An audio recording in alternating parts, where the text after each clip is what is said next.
Hi, good afternoon. We're going to make some minestrone soup today. I've made this before on Facebook Live, but I wanted to do it again because it's the perfect thing to make when you have lots and lots of different kinds of veggies that you need to use up in your fridge. And I'm actually going to show you a slightly different version than we made in the early spring when it was still kind of cool outside. This is a summery version of minestrone soup that has fresh green beans and isn't as heavy because I'm not going to put rice or pasta in it. And so I hope that you enjoy making this. You can cook along with me because I've barely done any prep so far, or you can just watch along or follow along and ask questions or let us know you're here. And we love being able to spend time with you on Wednesdays. So some of the things that I'm going to be prepping here to begin with are onions. Look at this huge onion. We got this in one of the veggie boxes that we get from the local farms around here. And these are onions from our own garden that are smaller. They were the last ones to be harvested. They were in part of the garden that wasn't doing quite as well. But this one is huge. So I like to dice onions like this, where you've got the root end intact. I'm not cutting through that. And then slice kind of along the ridges of the onion, and then turn it 90 degrees, and you'll get this nice evenly diced onion in like less than a minute. And I'm only going to need half of this onion. This is plenty. I do want to make a big pot of soup, and I'm wondering if I even have a big enough pot here, because I want to make enough for lunches for the next few days at least. I've actually never tried to freeze minestrone soup. I like to have it more fresh, so just make enough for, that will last in your fridge for about 3 days. And I'm going to get the onions started while we prep the other things. So this pan has already been heating up, and put in some olive oil, and now our onion.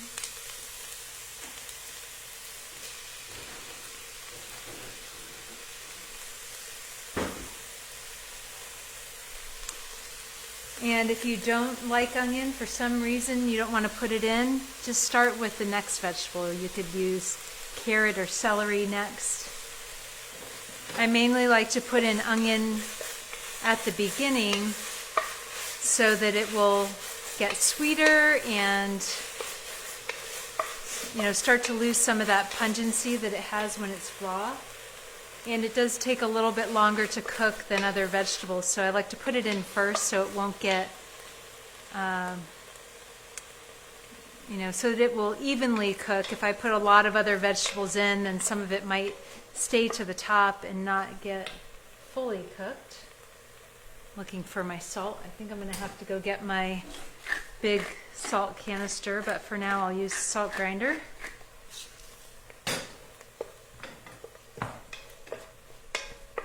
At some point we might run out of fuel here, and I'll change out the canister. I'm trying to use the little bits that are left at all these canisters so I don't waste it.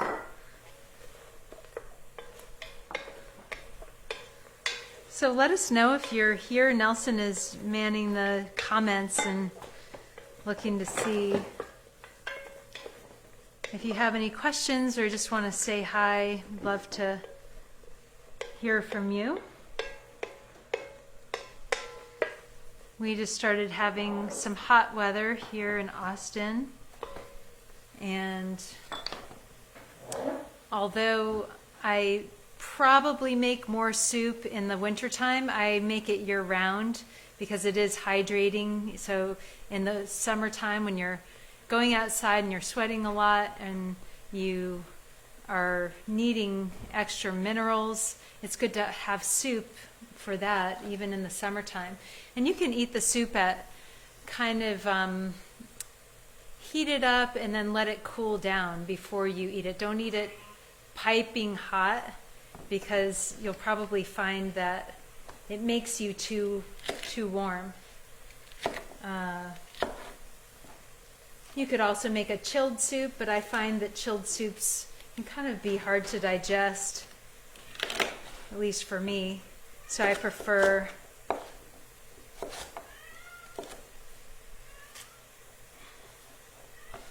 to have warm soup. But some people really love a gazpacho or a chilled cucumber soup with dill. To me, chilled soups are pretty much a smoothie. So I'm just going to dice up some celery. And add that in. This is one of those recipes where or one of those soups that you really don't need a recipe for, but I did link the recipe for this. And the only changes I'm going to make really are that I'm not going to put the rice, so you probably don't need quite as much liquid, water, or stock, because the rice absorbs so much liquid that you don't need quite as much. So I would probably, for one recipe, I'd start with like 4 or 5 cups of water, and then you can add more gradually. So instead of the total 8 cups, you might end up with like 5 or 6 cups of water. Let's see, I'm going to give this another saute.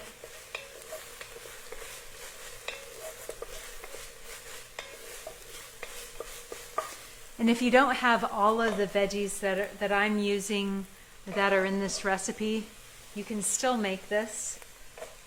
Just leave out what you don't have. And for instance, if you have some butternut squash on hand, you can leave out the carrots and substitute that. See the black squirrel on our porch looking for something to eat. That's why I can't have a lot of produce growing on my porch. I just have herbs and flowers because they like to eat the tasty greens and everything that I've tried to grow out there. Okay, I'm going to put some garlic in. These were really big cloves, so I know that I need all of that garlic.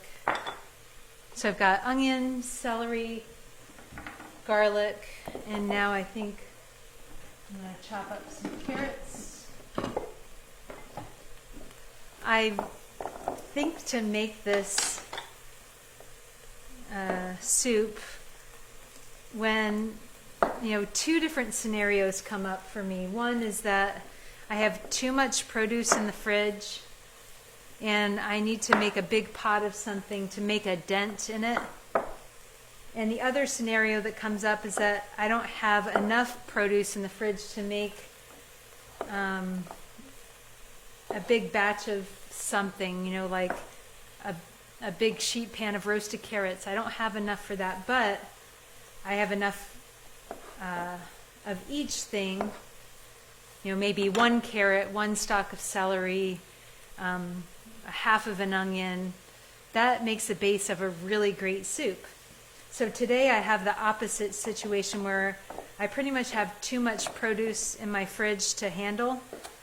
And so I've been giving some away. I've been making different dishes for breakfast, lunch, and dinner, but still I kind of want to put the effort in right now to making a big pot of soup so that in the next few days I don't have to put much effort into cooking. In the evenings we oftentimes will have a salad and some fish and either some rice or some sweet potatoes or some kind of roasted veggie. Sometimes we have tacos. So I usually do something different at night, unless we're, short on time and just want to heat up something quick, then I'll heat up the soup. But generally I reheat the soup for lunch, and I'll just reheat the portion that I want to use that day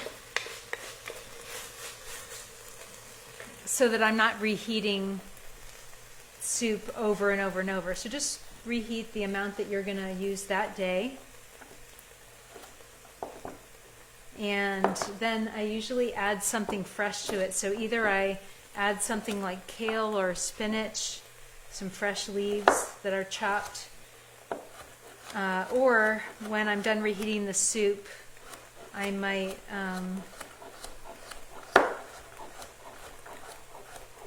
here's my train of thought. I might add some fresh herbs at the end, like some parsley, some fresh basil.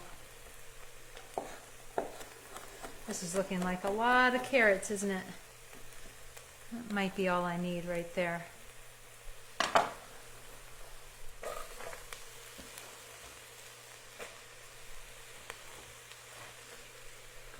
I'm going to add a little bit more olive oil.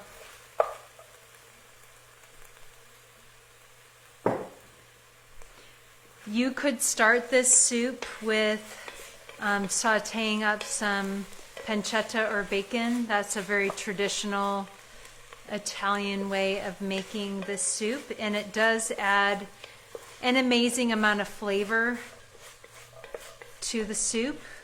Another thing you could do to add flavor is use chicken broth, or instead of adding beans to the minestrone, you could add bits of chicken, like chopped up cooked chicken. You can add that in.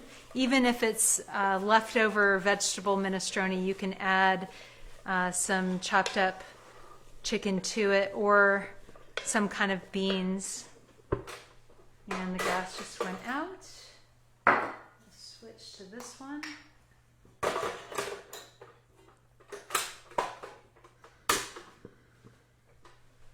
That wasn't too bad. Okay. Another pinch of salt.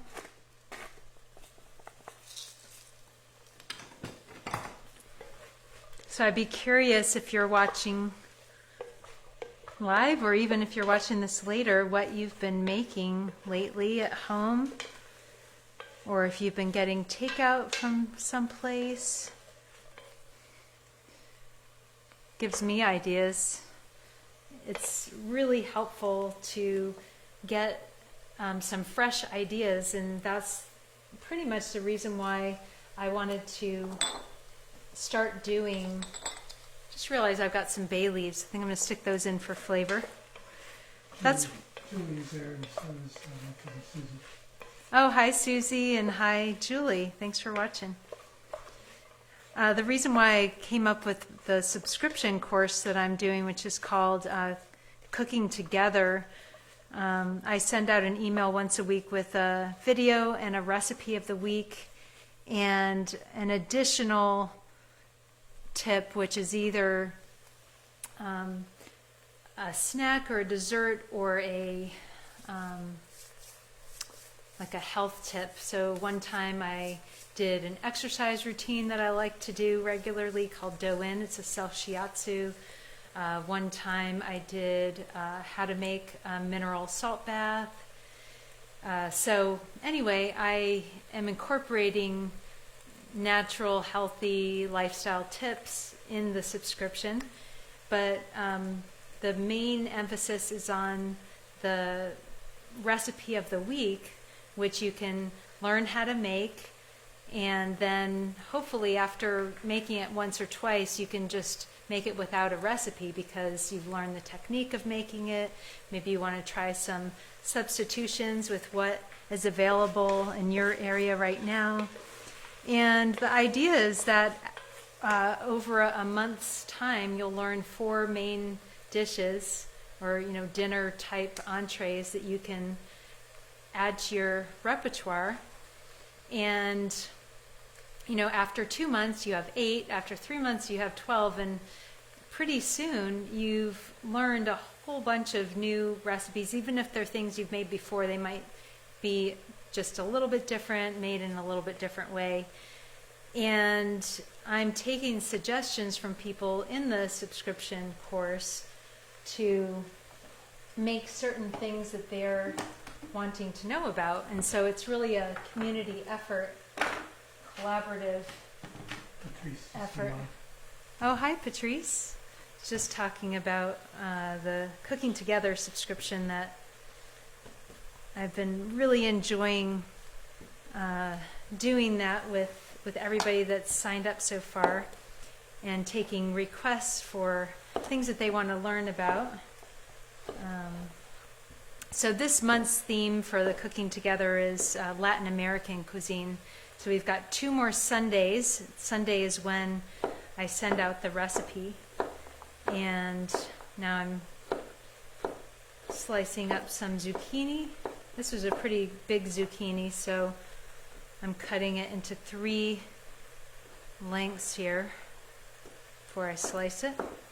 But this month is Latin American themed, so I'm doing recipes from the Caribbean, from, Costa Rica, from Mexico, southern Mexico in particular. We did a green mole last week. It was so delicious. It has tomatillos and green pumpkin seeds and cilantro, a lot of green things. I think it even has lettuce in it, right, Nelson? Yeah, it has romaine lettuce. I think the potato probably needs to go in before the zucchini, so let me start on that. So anyway, the Latin American theme has been really fun, and I thought that with the weather starting to warm up, that might get people in the mood for more tropical flavors. So one of the recipes we did was fish tacos, which you could also make into black bean tacos if you didn't want to have fish. But they're fish tacos with a mango salsa. I think that one is actually coming out this Sunday, so that was a spoiler, people in the subscription. But fish tacos with mango salsa. We did the green mole dish. That was really, really fun. We were watching some PBS cooking shows, which if you've never seen the PBS cooking shows, these are ones that I guess you can watch a lot of them now on the PBS subscription, but you might be able to see it if you have cable TV, and a lot of them might be on YouTube by now. But I used to watch the shows like Jacques Pepin and Julia Child and Lydia, the Italian, Lydia Bastianich, and I'm going to put a picture of the mole. oh yeah. And then recently we started watching on the PBS, I think they call it Passport, that you have to subscribe to. Rick Bayless, who I used to watch when I was younger.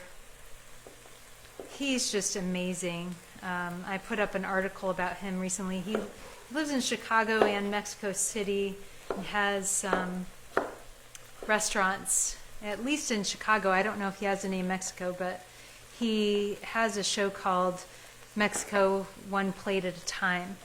And so it's that idea that you can learn how to cook one recipe at a time, kind of like cooking together. And so we were watching that, and he was making all different kinds of mole. And one of them was a green mole, and I was like, that is the one that I want to do for my subscription, a green type mole, a Pipián Verde, because it's so fresh and light and perfect for the hot weather. Because a lot of those other moles you think of as being heavy and they're dark. They have chocolate and lots of nuts and seeds. But the green mole is really just very fresh and light with tomatillos, cilantro, romaine lettuce. There's a picture of it up Yeah, and then it's, all cooked together and blended and then cooked again and then blended again. So it's like this really smooth sauce. And you could put it over chicken or zucchini or, any number of things. But we put zucchini in ours, and then you could either make it with chicken. You kind of warm the chicken up in the sauce, or you can have it vegetarian. So it's a really versatile recipe. So my friend Yehuda from Cleveland, the one who has the urban farm, Oh, yeah. he just signed on. Hi, Yehuda. Thank you for watching. You'd be interested to know that we've got all kinds of produce that we're working with today from farms near Austin. Just east of Austin, there's a lot of farms, organic farms, that do such beautiful and back-breaking work to keep us fed and happy. We really appreciate it. And these green beans that I'm going to put in later are from our little garden that's doubled in size because we were able to get the plot next to it a couple months ago. And so just to catch you up, I've got sauteed onions, carrot, celery, garlic, red potato. I usually use like a Yukon Gold potato, but this time I'm using red potato. And what else do I have in there? Zucchini. And I should, at this point, add my veggie stock. I was looking around for it. A lot of times I just use water in this. But I happen to have some veggie stock from last Friday when I was doing a live session for Cooking Together subscription, and we were making veggie stock.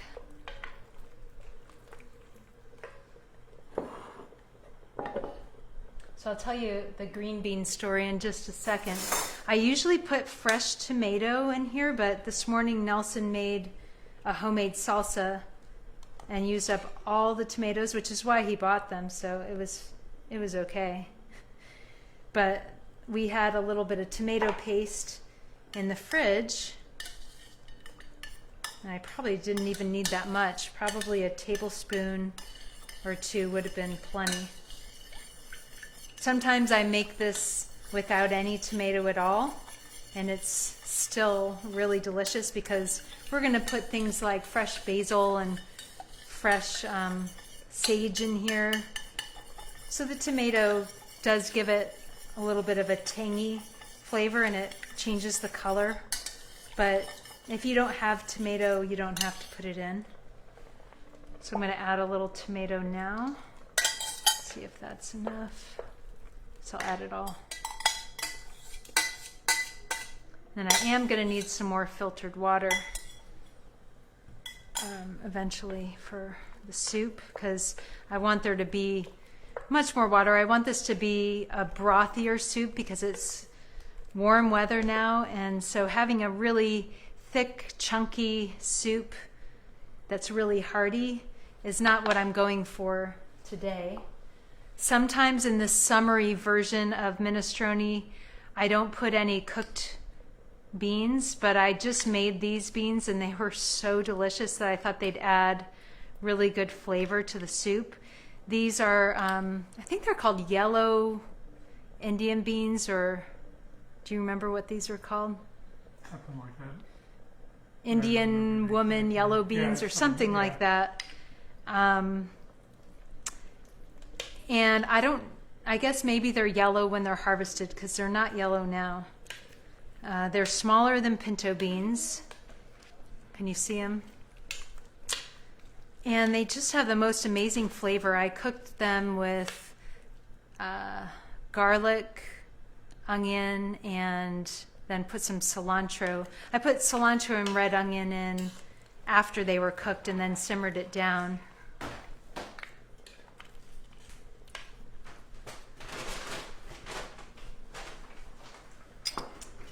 And so even though you could just put fresh green beans or fresh peas, I decided that I was going to put the cooked beans in there as well. And sometimes I put Barlotti beans, which is like an Italian name for cranberry beans. This is sage, by the way. Put some sage in there.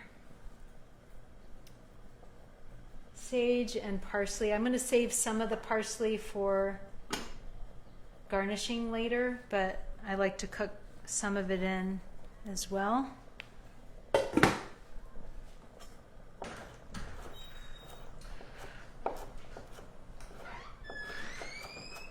Izzy was just handing off a bag of clothes to her friend that came by.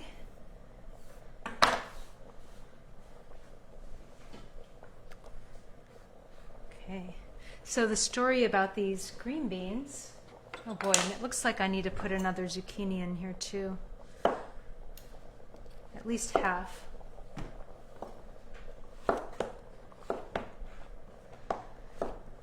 So let's see, back in March, it was maybe the first weekend of March, first or second weekend of March, before March 14th. So it was probably like March 6th or 7th. I went to my community garden plot and planted the first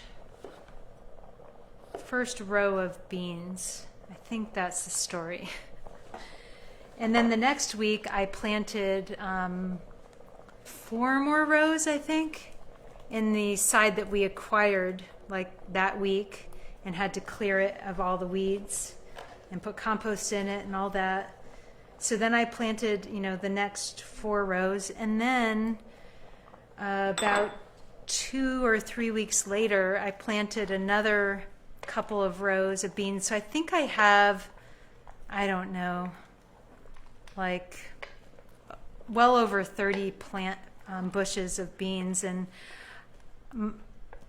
my daughter asked me today, why did you plant so many? And I said, because in my experience so far, having this garden for just since the end of October, whatever I've tried to plant, half of them don't come up or get eaten up or whatever. Well, in the case of the green beans, they all came up and they all survived. So we were lucky, but we did end up with a lot of green beans. So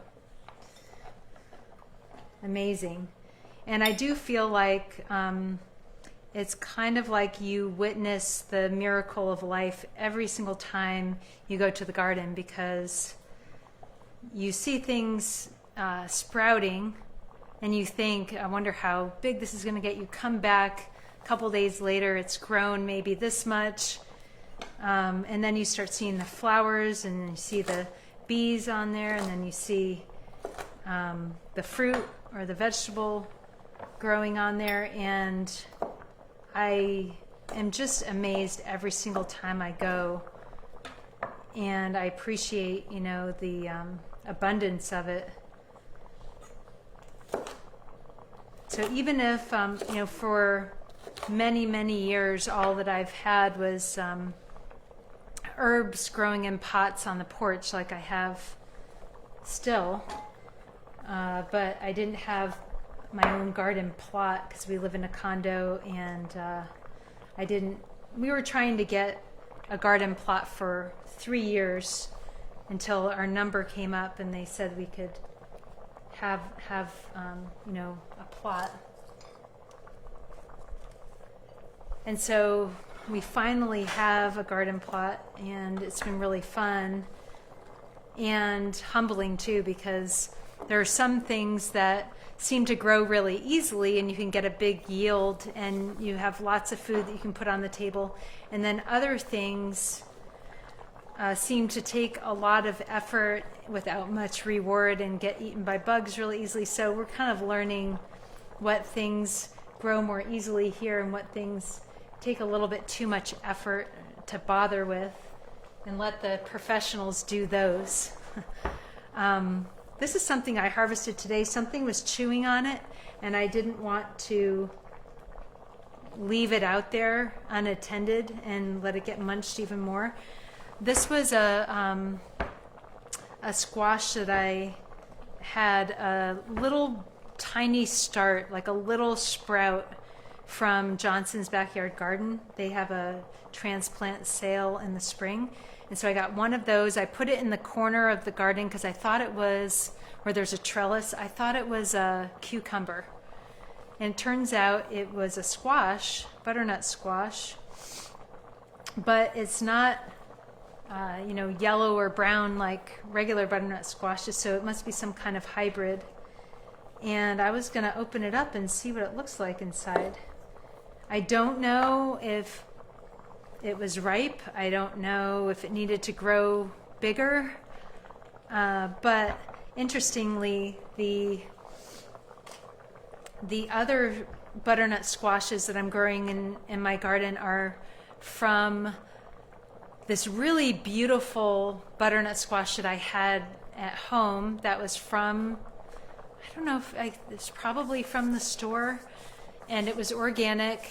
And when you opened it up, or when I opened it up, it was bright orange inside and had these really big, thick, juicy seeds. And I just had this urge to save the seeds and dry them out and then use them in our garden. And so I planted those in little pots and then put them in the garden.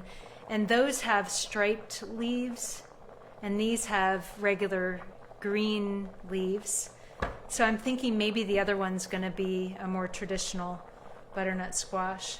But this one, I'm just going to cut it open. It's very soft, and it's not very orange inside. So maybe this is a hybrid between like butternut squash and another type of squash that's not orange. So we'll try this later on. Could you get me some water, Nelson?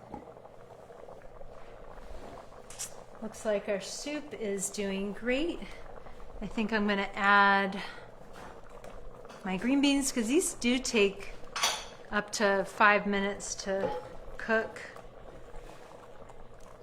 If you did want to put a handful of rice or pasta in here, you could do that now and add some extra water.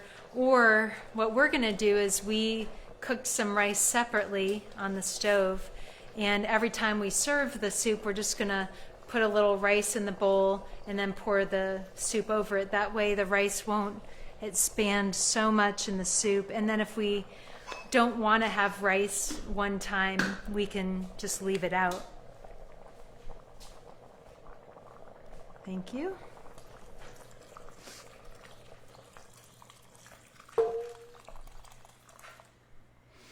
Okay, so at this point we're probably going to need some salt.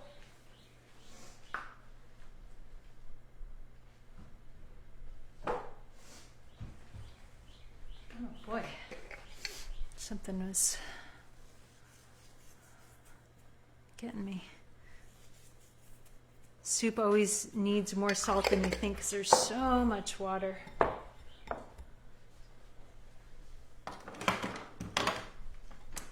And oftentimes I'll put some kind of leafy green like spinach or kale.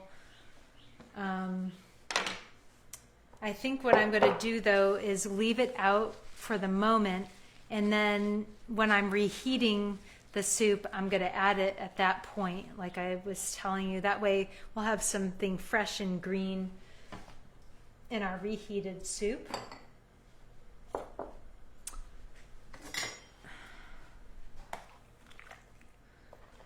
I had a couple of people this past week finish my other online course called Cook Naturally Without a Recipe.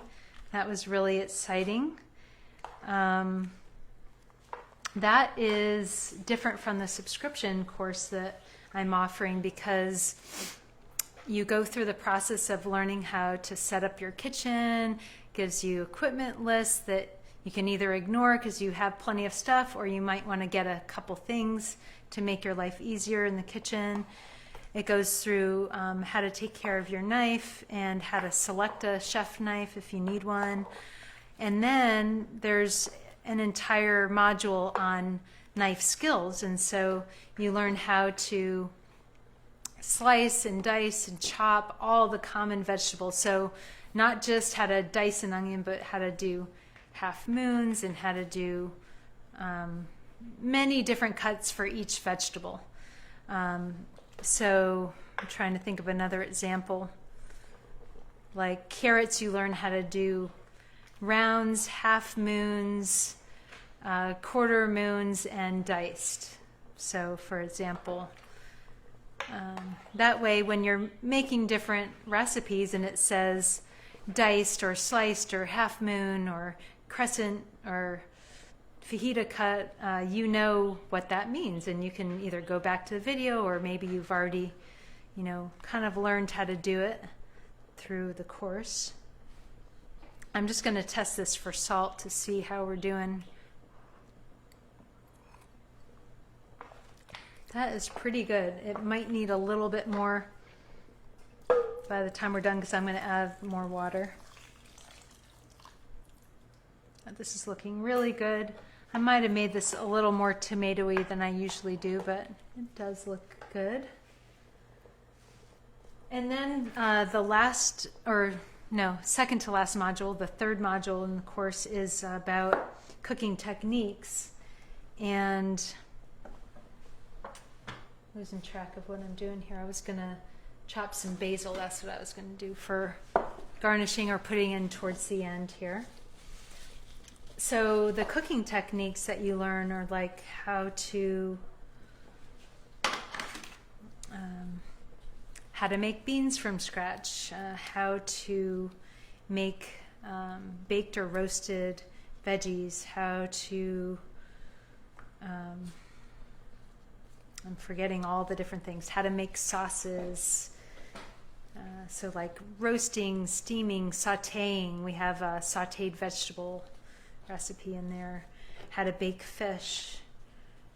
So a lot of the basic techniques that you need to just make food without a recipe and feel like you can go to your kitchen and open up the refrigerator and take out a few things and prepare a healthy meal. And then the final part of the course is making a Buddha bowl. So if you're familiar with that, I'm not sure, but a Buddha bowl has like some kind of grain or roasted sweet potato or some kind of complex carbohydrate, and then some kind of leafy green or lightly sauteed vegetable, and then maybe some beans or some kind of protein. And so basically you've got lots of vegetables, different colors, textures, flavors, some kind of protein, and then a sauce that goes on top of it and maybe garnished with some seeds. So you learn how to make that. It also has a pickle on it, the ume pickles that I like to make. You'll learn how to make that in the course. So I think of it as kind of like a condensed version of culinary school. Because you might have to go to culinary school for 6 months to 3 years, but you can learn all the basics that you need to make healthy meals at home in a much shorter time. And then you can start building your repertoire one recipe at a time or one dinner at a time. And each time you make something new, you are kind of enriching your life and creating better health for yourself and for your loved ones. So highly recommended if you're wanting to cook more at home, or maybe you already cook a lot at home, but you want to make the process more efficient and enjoyable and less stressful. I try to teach you those systems and tips for making it more fun and more enjoyable, because who wants to do all this cooking if it's not fun, right? Ginger snap.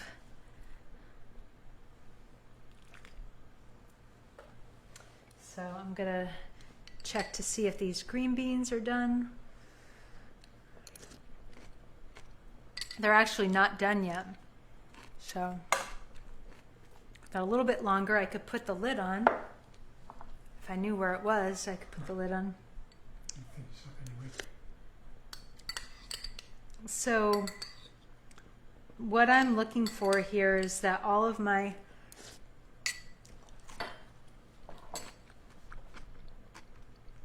all the veggies are just cooked through, but not overcooked. The winter version, everything could be a little bit more well cooked, but in this case, the summery version, we want to keep things pretty crisp and fresh. So I might actually stop the cooking in just a minute or 30 seconds because the liquid is so hot, it will continue to cook the veggies long after I've turned the heat off. There's so much residual heat, especially in this cast iron pot. So that's all that you want to do, is make sure that the vegetables are kind of getting tender, especially the green beans. And then, serve with rice or pasta or some bread, whatever you prefer. Or you can just have it on its own because it already has potatoes in there. Sometimes I make this with butternut squash instead of potatoes because oftentimes I don't even have potatoes on hand, but I have butternut squash, and that is super delicious. So anyway, this is like a complete meal. We love to have it for lunch and have it left over during the week to use. Nancy Green just joined. And I hope you'll try this. And if you missed any of the live show today, you can always go back and watch it. We're going to post it in the next 5 minutes or so. And I look forward to cooking together with you next Wednesday. And make sure, if you haven't subscribed for my newsletter, it's totally free. I send out a newsletter once a week with a recipe from my blog and some kind of tip or something that I think might be relevant to the times that can be helpful for staying healthy. And so I'd love for you to keep in touch that way. And you just go to cookloveheal.com, and there are plenty of places on there to subscribe. And I have free gifts for you to subscribe, like some ebooks that will come by email if you subscribe. Or you can go to cookloveheal.com/subscribe, and it'll take you right to the form. So thank you so much for watching, and enjoy your soup. And we'll see you soon.